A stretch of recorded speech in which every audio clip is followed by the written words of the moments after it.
is going on, everybody? I'm RSB and welcome back to another Minecraft Bedrock beta update video. Today we're going to go over many of the new changes that have been made and added into the game, starting with the huge caves.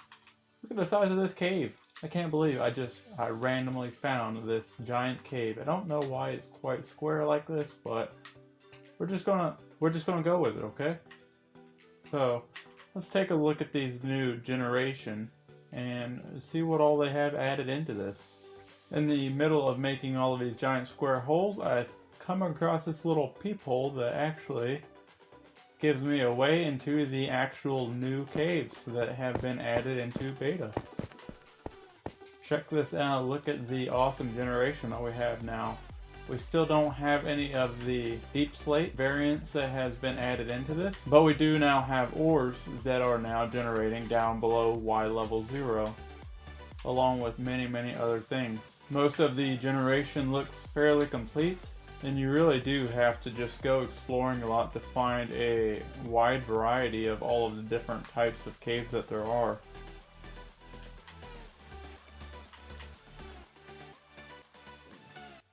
With how these caves are now, they do look stunning, but I'm sure that they are going to look even better whenever they add in all of the other deep slate and all of the other materials other than just stone.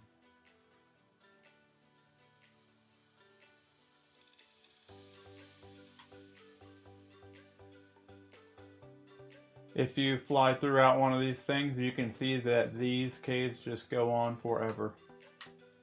One thing that I do want to bring attention to is this box in front of us. This is naturally generated. However, it is very suspiciously square. And I have a good feeling what this is what used to be bedrock. But instead of bedrock, now it's stone. This is going to be a previously generated chunk inside of this world. If you fly through these caves in creative, these things just go on forever, routing around and around and around.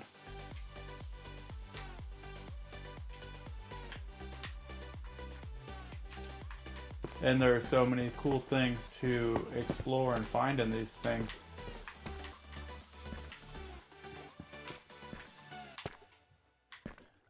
We do have a lot of the new blocks that are still generating between Y16 and down to level 0. And we do also have these dripstone that are generating into the world as well now too. These things add just an awesome feel to the caves all the way around.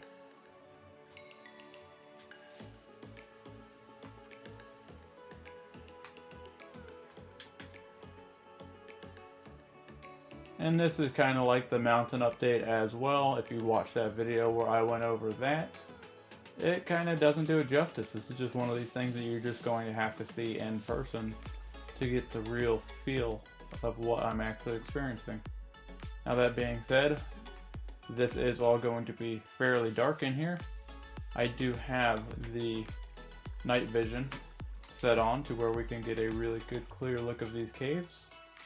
But keep that in mind, without this night vision, it's going to be very dark in here, other than a few select spots, like the glow lichen for example, and of course the lava.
So what you see behind me is an azalea tree. I didn't really realize how rare these things were. I did end up finding one very early whenever I got on. I think it only took me 5 or 10 minutes to find. So I kind of just assumed that they were pretty easy to find. However, this one has taken me well over 2 hours to find in creative mode. Teleporting around, searching and searching and searching. These things are stupid rare. They're insanely rare.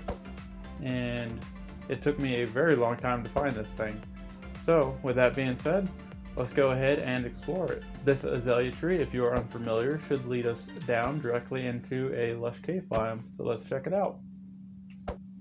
If you look directly underneath the azalea tree, you're going to see the rooted dirt, which is an indicator of the azalea tree itself and the lush cave biome as well. And sometimes you have to dig down pretty far to find these things. Passing some copper ore there. We're down to about level 30 now.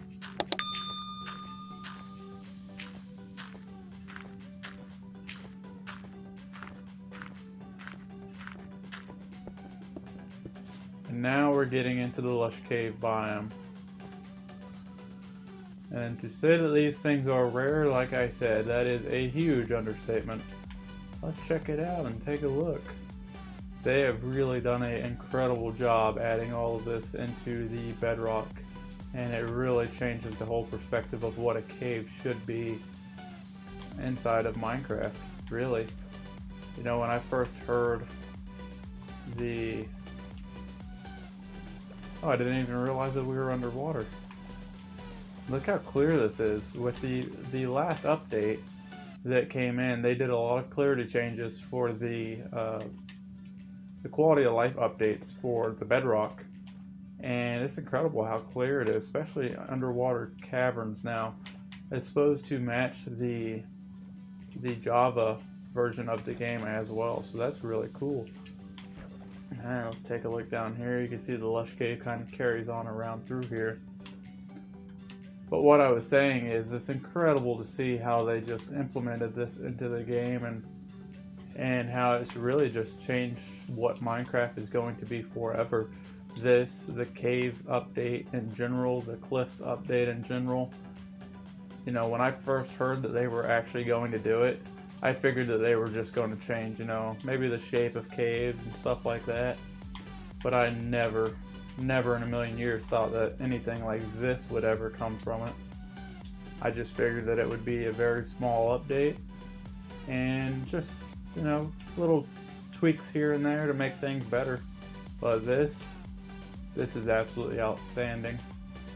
Now, again, that being said, it is very difficult to find these. I don't know if it's going to be changed to where these are going to spawn more often or not. However, this is what we're going to be left with for the most part, and we'll have to see just how much of this is going to be final. We are still down to level 6, so we do still have a lot of way to go below us. So let's see if we can't find some more caves. And I found some more lush cave. This is just incredible. This just keeps going and going and going. And these things seem like they can stretch for so far. And there's so many different new blocks inside of this update. It's just incredible the type of things that they did with this.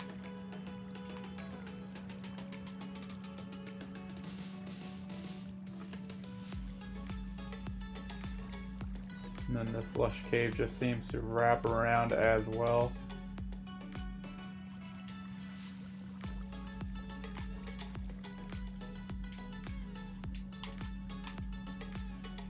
You know, it really is going to give you an entirely different feel of playing this game, because before you were just walking around on the ground, not really knowing what was underneath you.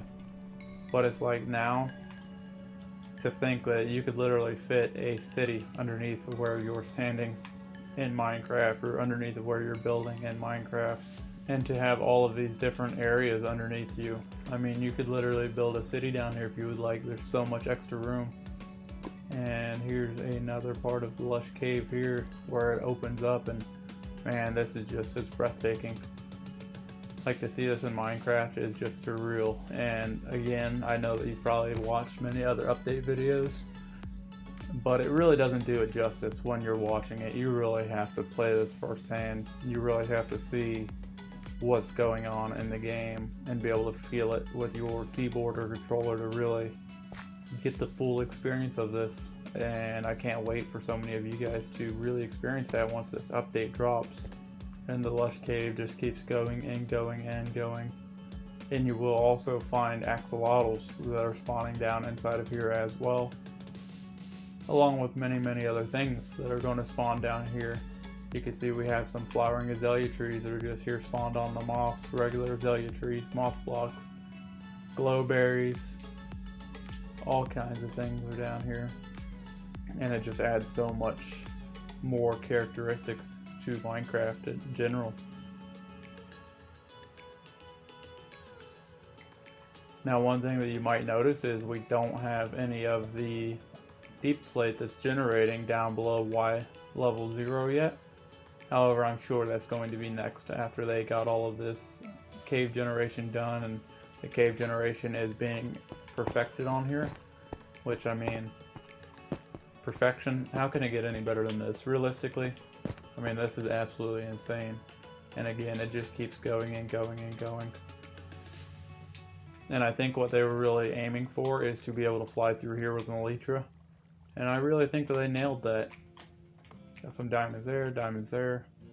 It's just overall incredible. And it just keeps going and going and going. I mean, these caves just, they don't end. You think that they're going to end, and then you find another little cave that leads out into another huge cave. And then you just start all over. It just keeps going and going and going again. So as much as I would love to continuously sit here and drool over the new cave generation and all of the awesome things that they are adding, let's go over some of the new stuff that they have added into the game, since we only have so much time to make this video. So let's get into it. So some of the blocks that have been added here are going to be these amethyst blocks.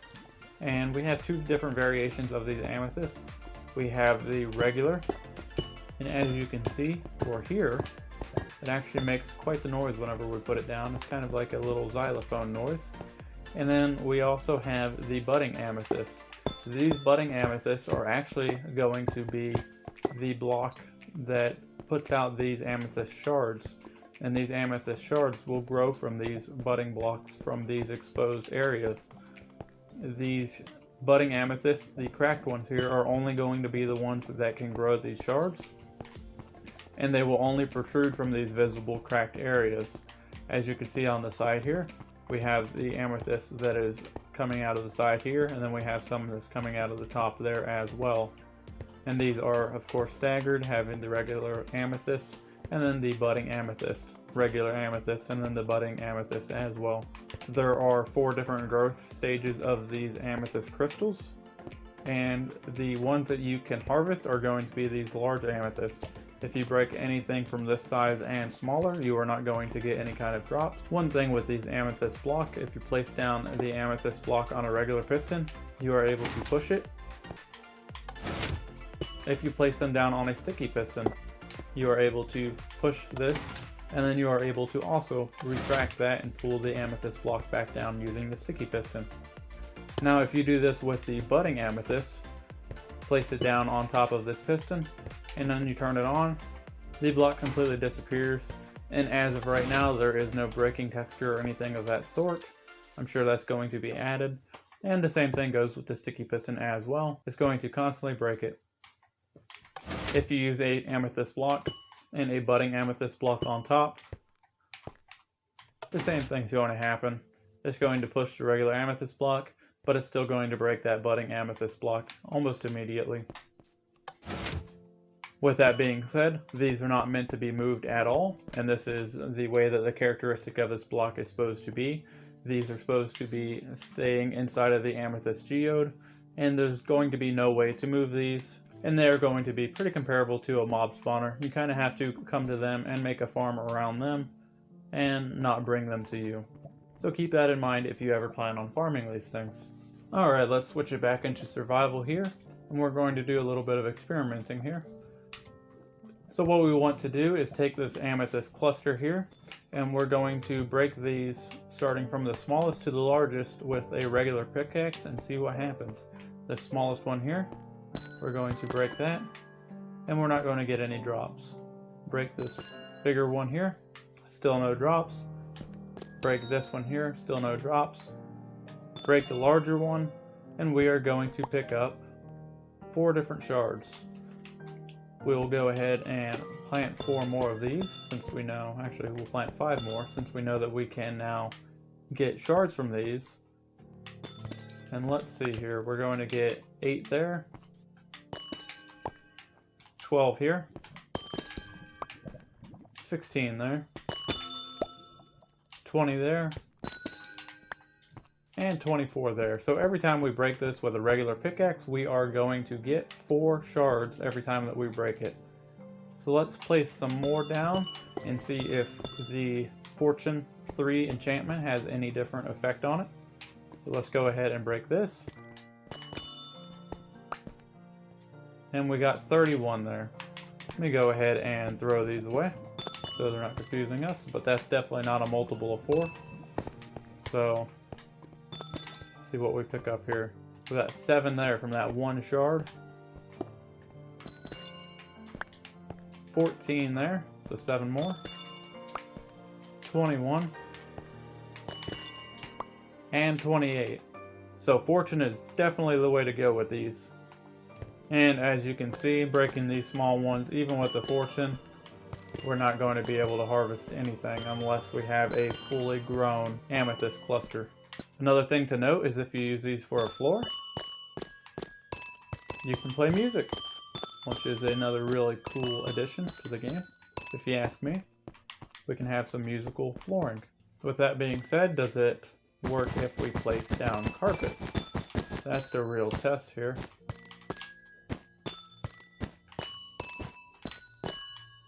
Oh, it does. It still does. We can make a dance floor. Woo!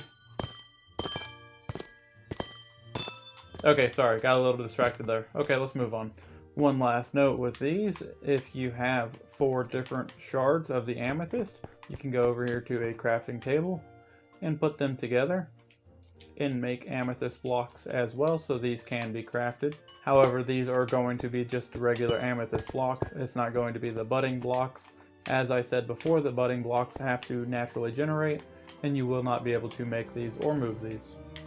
So one thing that I want to point out to you guys is, if you notice, and if you have watched my old update videos, you have noticed this picture frame, the glowing picture frame, they finally fixed it. It's finally fixed. The texture is no longer broken, and it looks terrific. Good job, guys. We also have this fabulous thing inside of the picture frame here, which is going to be something that you make with these amethyst clusters here, using the amethyst shards, and that is a spyglass.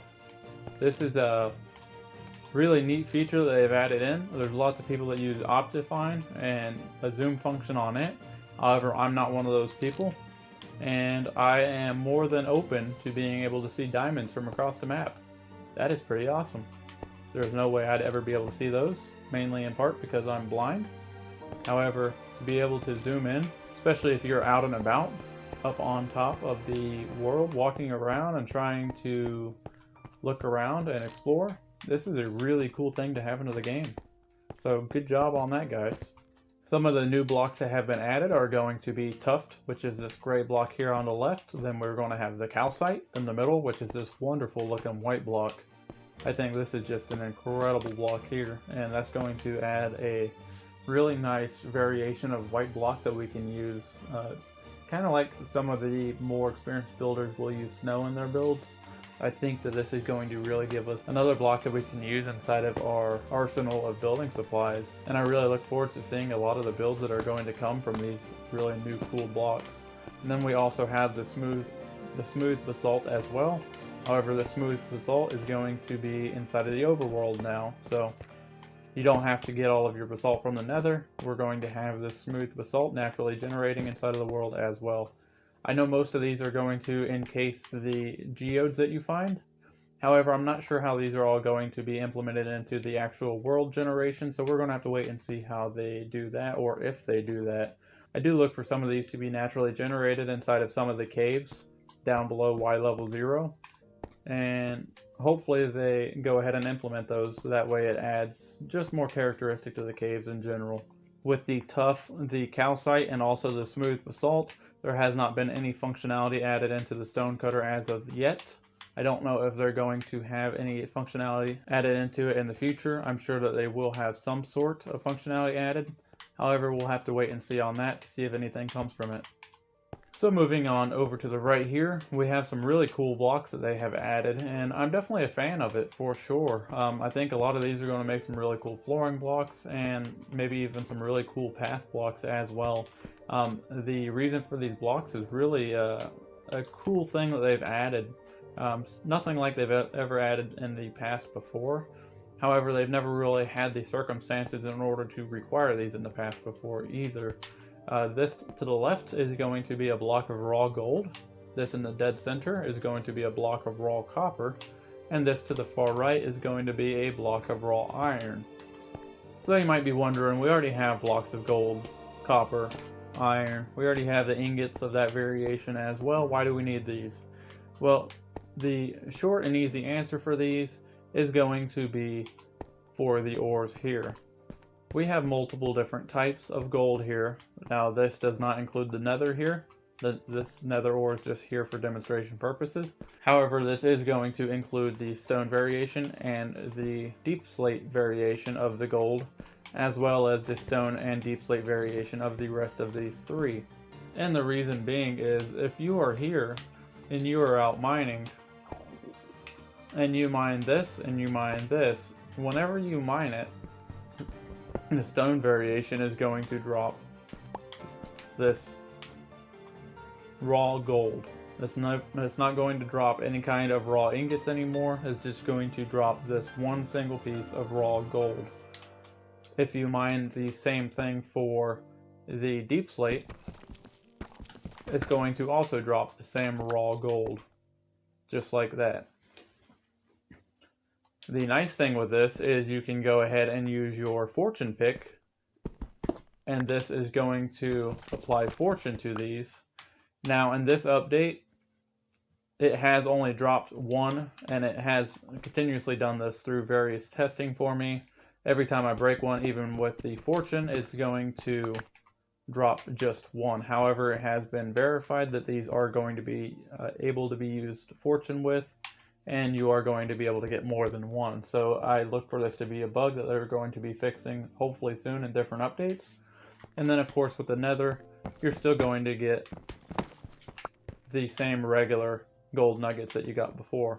Now these raw gold, you are able to take over here to a furnace or a blast furnace, and you can go ahead and put those inside of a furnace. And these are basically going to smelt out one for one for the same gold ingot that you've always had and loved. So they're not replacing this gold ingot any way, shape, or form. The reason why they're doing this is for inventory management, because if you had to break these and carry these up, you're going to have two different blocks here. Now if you would like, you can still silk touch these, and you can still very much pick up any one of these blocks that you would like. However, silk touching one of each is going to take up 2 spots inside of your inventory, one for the deep slate, one for the stone. So being able to break these with a regular pickaxe and then getting the raw iron, raw copper, or the raw gold for it just really helps lighten up the inventory. And it's really going to help a lot whenever this is able to be fortuned, because whenever we start fortuning this stuff and it does work properly, and you are able to get more than one every time you fortune it, you're going to have a whole ton of this stuff inside of your inventory. So you just got back from mining all of that, and you have all of this stuff plugging up all of your inventory. Now what do you do? Well, that's where these blocks come in here. Anytime that you have more than 9 of these raw blocks here, the raw copper, raw iron, or the raw gold, you can go to your crafting table and you can go ahead and craft these into a single block of raw copper or raw iron or raw gold for every 9 that you have. So instead of having to carry up 9 different stacks of raw iron, now you only have to carry up 1 stack of block of raw iron. So that's hopefully really going to help us on our inventory management as well. especially for the earlier game where you don't have shulker boxes. Whenever you are out of the mine and you wish to break these blocks down, you just open up your inventory, and then you go into your inventory here and break these down just like so. And then you can get your raw copper and your raw iron back as well. So that's a nice, quick, simple, easy way to help with the inventory management issues that we have had in the past, and hopefully we'll fix a lot of them going forward in the future. So I wanted to go over some of the changes that were made to the dripstone. If you look in front of us to the right, we have dripstone that's on top of the dripstone block here, and the dripstone is beneath that, and we also have source blocks of lava directly above it. These source blocks of lava are going to create little driplets of lava that come out of the dripstone, and these driplets can be collected if you put a cauldron underneath them. So this is going to give us a renewable source of lava that we can reuse. This is really exciting because we can use this renewable lava inside of all of our furnace setups and furnace arrays, and have one of the best fuels inside of the game that we can now renew and use as much as we would like, using a quick, easy setup like this to make kind of a makeshift lava farm. So that's really a neat implementation that they've added to the game. Here to the left, we have the same setup, however this side has water on it. If you look on the top here, we have water source blocks on the 3 over here to the left, and then we also have some running water over here to the right.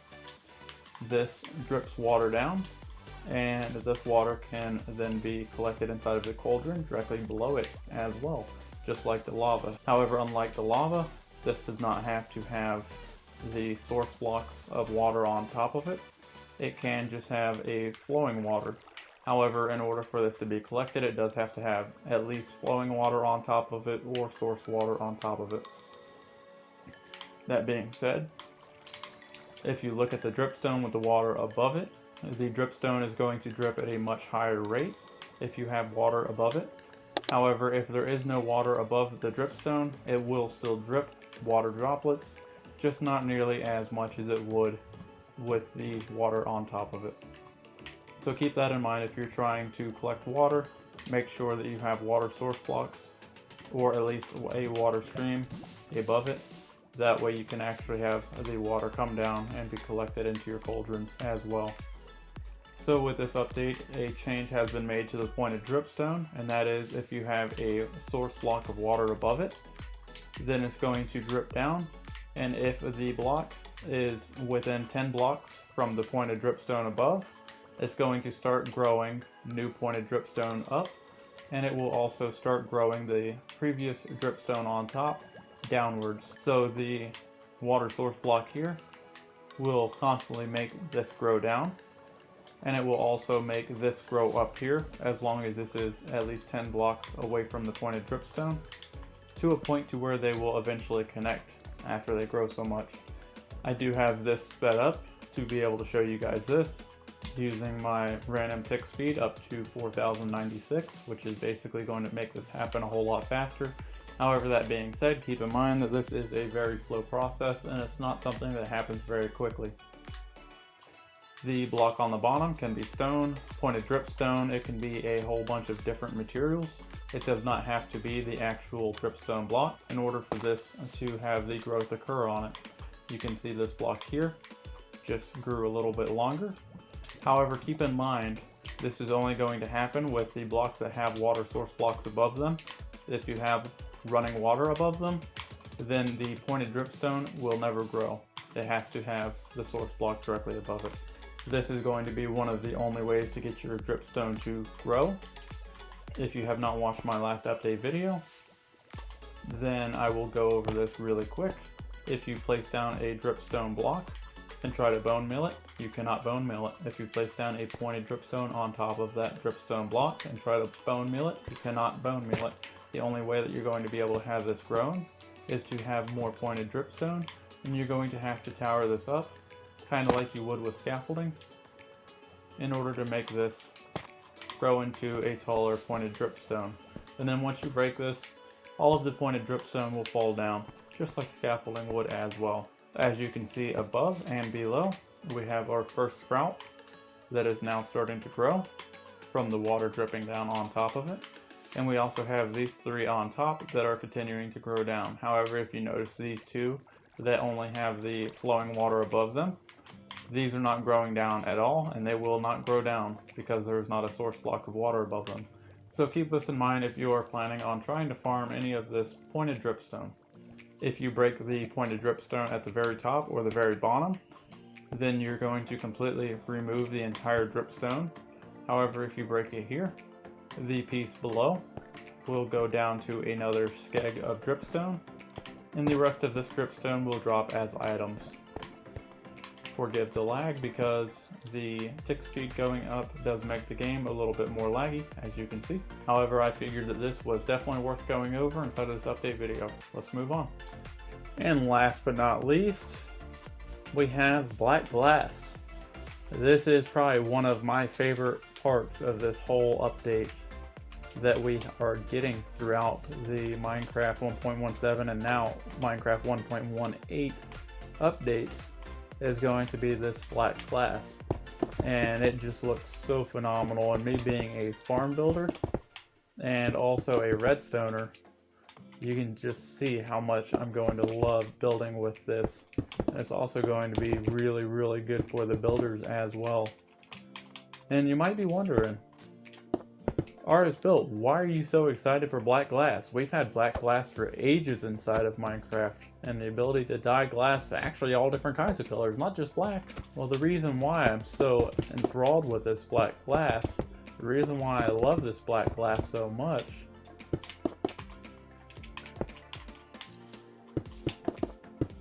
is because this isn't just regular black glass.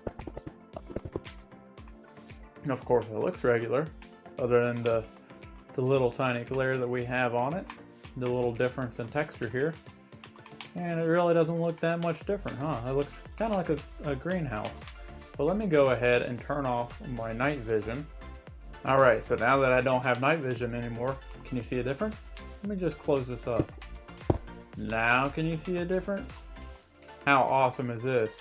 Tell me it's not awesome. This is absolutely epic. We have absolutely no light coming through here with this tinted glass.